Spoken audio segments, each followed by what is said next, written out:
Bismillahirrahmanirrahim. Assalamualaikum warahmatullahi wabarakatuh. Apa kabar teman-teman yang soleh dan soleha? Semoga teman-teman semua dalam keadaan sehat ya, dan semoga dalam keadaan semangat untuk mendengarkan informasi yang akan disampaikan oleh Ustazah Dian hari ini. Nah, alhamdulillah hari ini kita berjumpa kembali ya teman-teman di pembelajaran fikih dengan pembahasan yang berbeda pula hari ini. Namun sebelum kita membahas informasi lebih lanjut, mari kita berdoa terlebih dahulu ya teman-teman, agar Allah berikan kemudahan kita hari ini dalam beraktivitas. Sudah siap untuk berdoa? Mari kita mulai ya. Sikap berdoa, tangannya diangkat, kepalanya ditundukkan. Doa sebelum belajar. Bismillahirrahmanirrahim. Rabbi zidni ilman warzuqni fahman. Amin. Nah, hari ini materi kita yaitu mengenai jenis-jenis air. Nah, untuk pembahasannya sendiri, hari ini kita akan membahas dua pembahasan teman-teman. Yang pertama yaitu ada air beserta dengan jenis-jenisnya. Yang kedua yaitu ada jenis-jenis dari air mutlak. Nah, mari kita bahas satu persatu ya teman-teman. Nah, jenis-jenis air ini dibagi menjadi dua teman-teman, yaitu ada air suci dan ada air najis. Nah, agar kita lebih tahu lagi terkait dengan jenis-jenis air suci dan juga air najis, mari kita bahas ya. Nah, air suci ini juga dibagi menjadi beberapa bagian. Yang pertama yaitu ada air mutlak. Nah, air mutlak adalah air murni yang tidak berubah sifat-sifatnya, baik itu baunya, warnanya, maupun rasanya. Nah, untuk air mutlak ini, dia air murni yang tidak berubah sifat-sifatnya. Air mutlak sendiri berasal dari sumber-sumber air seperti sumur, sungai, embun, dan juga laut. Lalu yang kedua yaitu ada air musta'mal, yaitu air yang berpindah dari anggota badan orang yang berwudu atau sedang mandi junub. Nah, air musta'mal ini bersifat suci dan menyucikan. Nah, sifatnya itu maksudnya airnya suci dan bisa digunakan untuk bersuci, misalnya untuk berwudu. Berdasarkan hadis dari Ibnu Abbas, sebagian istri-istri Rasulullah SAW mandi di sebuah tempat air yang besar. Kemudian Rasulullah SAW ingin berwudu dari wadah itu. Mereka berkata, "Wahai Rasulullah, aku sedang junub." Maka Nabi SAW bersabda, "Sesungguhnya air itu tidak junub." Hadis riwayat Abu Daud, Tirmizi, Hasan Sahih.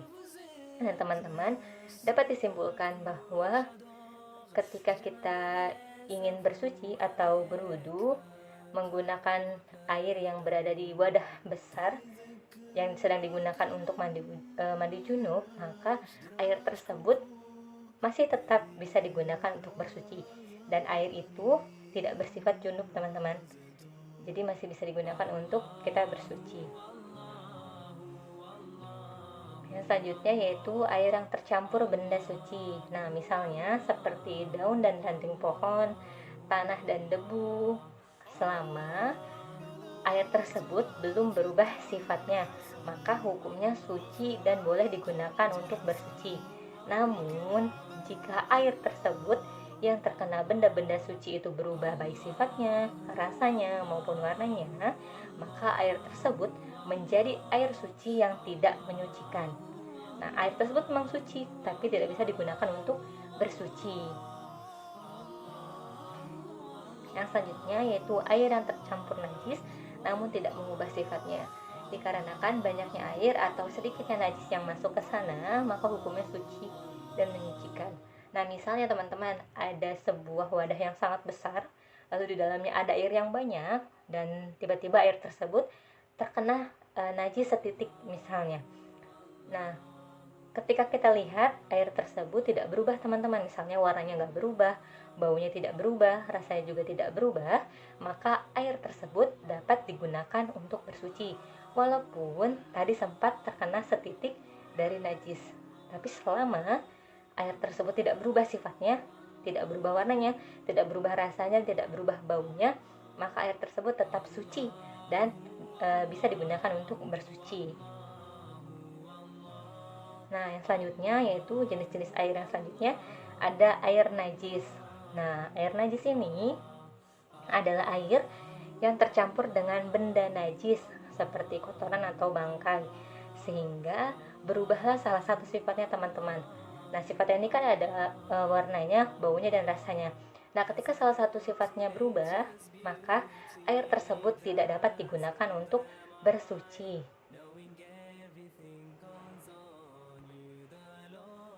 Yang selanjutnya adalah jenis-jenis air mutlak. Nah, tadi kita sudah bahas ya terkait dengan jenis air, salah satunya ada air mutlak. Nah, kita akan bahas di sini terkait dengan jenis-jenis air mutlak. Tadi sudah ada beberapa, mari kita bahas. Yang pertama yaitu ada air hujan. Di dalam Al-Qur'an, Allah Subhanahu wa taala berfirman, Dia menurunkan bagi kalian air dari langit untuk menyucikan kalian dengannya. Quran Surat Al-Anfal ayat 11. Nah teman-teman, betapa luar biasanya Allah, betapa baiknya Allah menurunkan air dari langit teman-teman. Bahkan air dari langit tersebut dapat menyucikan diri kita. Nah, air tersebut disebut dengan air hujan. Nah, ternyata air hujan itu ketika kita gunakan itu bisa ya teman-teman, misalnya di rumah kita sedang kering air, namun tiba-tiba hujan turun. Nah, kita mau sholat tapi kita belum berwudu misalnya. Nah, kita bisa gunakan air tersebut untuk kita bersuci. Karena air hujan itu adalah air yang suci, yang Allah turunkan dari langit. Yang selanjutnya yaitu ada air laut. Nah, Rasulullah SAW bersabda, laut itu airnya suci, dapat menyucikan dan halal bangkainya. Nah, Masya Allah ya teman-teman, ternyata air laut yang rasanya asin saja itu Masya Allah bisa digunakan untuk bersuci ya teman-teman. Dan Allah membuat air tersebut suci dan bisa digunakan untuk bersuci. Dan lebih Masya Allahnya lagi ketika ada bangkai hewan, misalnya ikan yang mati di laut tersebut, maka itu bangkainya itu halal teman-teman. Berbeda mungkin dengan yang di darat, seperti misalnya ada sapi, kambing yang misalnya mati tanpa disembelih, itu kan haram ya teman-teman untuk dimakan. Seperti itu. Yang selanjutnya yaitu embun dan salju. Rasulullah SAW bersabda di dalam hadis riwayat Bukhari, Ya Allah, cucilah aku dari kesalahan-kesalahanku dengan air, salju, dan embun. Nah, Masya Allah ya teman-teman, walaupun di negara kita tidak ada salju, namun ternyata salju ini dapat digunakan untuk bersuci teman-teman. Nah, mungkin ketika nanti teman-teman pergi ke sebuah negara di mana negara tersebut terdapat salju, bisa teman-teman digunakan untuk bersuci saljunya. Atau mungkin embun di pagi hari, ketika kita melihat embun di pagi hari, itu juga bisa kita gunakan untuk kita bersuci. Selanjutnya adalah air sumur dan sungai. Rasulullah SAW melihat Sa'ad yang sedang berwudu, lalu beliau berkata, jangan berlebihan. Saat bertanya, apakah dalam berwudu bisa berlebihan ya Rasulullah? Rasulullah menjawab, ya, meskipun kamu berwudu di sungai yang mengalir. Hadis riwayat Ahmad. Nah, teman-teman, kita sudah membahas tadi terkait dengan air dan jenis-jenis air. Lalu ada jenis-jenis air mutlak juga. Alhamdulillah pembahasan kita hari ini sudah tuntas. Kesimpulan hari ini adalah air dibagi menjadi dua, yaitu ada air suci dan ada air najis. Air suci terdiri dari air mutlak, air musta'mal, air yang tercampur benda suci, air yang tercampur najis namun tidak berubah sifatnya. Air najis adalah air yang tercampur dengan benda najis seperti kotoran atau bangkai sehingga berubah salah satu sifatnya, baik warnanya, rasanya, maupun baunya, dan tidak dapat digunakan untuk bersuci. Nah, air mutlak terdiri dari air hujan, air laut, embun, dan salju, air sumur, dan sungai. Nah, semoga setelah kita tuntas mempelajari materi ini, kita dapat memahami lebih dalam terkait dengan jenis-jenis air, dan semoga Allah Subhanahu wa taala juga memudahkan kita untuk dapat memaksimalkan toharoh dan berwudu kita dengan menggunakan air suci yang memang dapat digunakan untuk bersuci ya teman-teman. Nah, adapun proyek kita hari ini yaitu silakan teman-teman membuat resume atau rangkuman mengenai jenis-jenis air berdasarkan informasi yang terdapat di dalam video pembelajaran. Lalu, ketika teman-teman sudah tuntas mengerjakan proyeknya, silakan dokumentasikan dalam bentuk foto dan dikirim melalui fitur tugas kelas yang terdapat di Classroom. Pastikan melalui fitur tugas kelas ya teman-teman, agar ustazah dapat memantau pengiriman proyek teman-teman.